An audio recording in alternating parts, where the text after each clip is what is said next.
જે સર્વના હૃદયમાં વિરાજમાન છે, અહીંયા પ્રતિષ્ઠિત છે. સાક્ષાત જેની ઉપલબ્ધિ છે, સાક્ષાત જેની અનુભૂતિ છે, એને દિવ્યતાનો અહેસાસ સૌને થઈ રહ્યો છે. એવી સરસ અને સ્થિત એવી મહાદેવ દત્તને પ્રણામ, શત કોટી પ્રણામ. પ્રકાશબેન માટે કહેવાનું છે જ નહીં, કારણ કે એટલી જુદા ભગવતી સ્વરૂપ છે અને ભગવતી સ્વરૂપ પ્રકાશબેનને પણ જય. એમણે એવી સ્થિતિ પ્રાપ્ત કરી છે કે વ્યાવચન દિવાસ જ્યાં સુધી મામલ નથી ત્યાં સુધી પ્રકાશ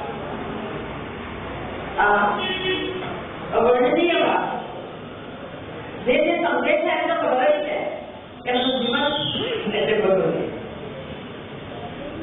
એમને અહીંયા રહેવાની આવશ્યકતા નથી. બાકી તો એ અમેરિકામાં ભરપૂર પરવેલા રહેવા પણ એ મામ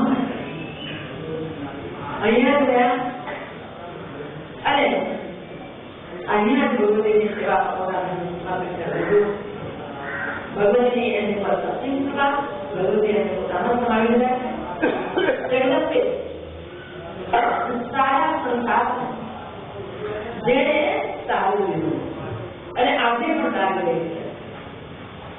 જગતનો કોઈ પણ જીવ એના શરણે છે, માં સારું બસ પતિગણ કોઈ સંકટ ઉભા કરે સર્વ સંકટ હારી માં ભવાની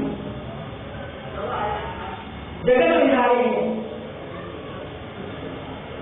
સર્વના મનોરથોને પૂર્ણ કરનારી એના શું કહેવાનું હોય? ભાઈ અંબા એટલા માટે કહેવાય કે કોઈનામાં તત્વને વ્યવહાર છે. સંસારમાં જ્યારે પણ વિકટ પરિસ્થિતિ ઊભી થાય, દેવો અને દાનવો વચ્ચેના યુદ્ધ થયા, દેવતાઓ છેવટે થાક્યા, સર્વ દેવો હારી ગયા અને એમને થયું કે અમે દેવતાઓથી પણ સામર્થ અધૂરું છે, દાનવોને જીતી શકાય એમ નથી. ત્યારે એમણે હૃદયથી મહાશક્તિ પરાત્પર અંબાને પોકાર કર્યો અને પોકાર કર્યો ત્યારે એ ભવાની જગદંબા પ્રગટ થઈ. પ્રગટ થઈ ત્યારે સર્વદેવો પોતાના વિચારમાં પ્રણામ કરી દીધા. માં શરણે તારો ઉગાડો, બચાવો.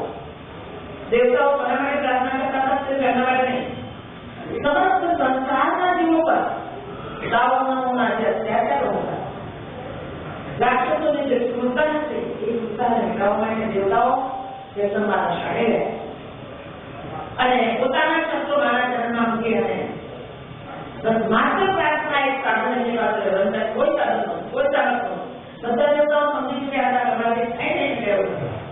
ત્યારે એ જગદંબા ન રાત્રિ સુધી દાનવો સાથે જન્મભૂમિ યુદ્ધ કરે. એ તો ઈશારામાં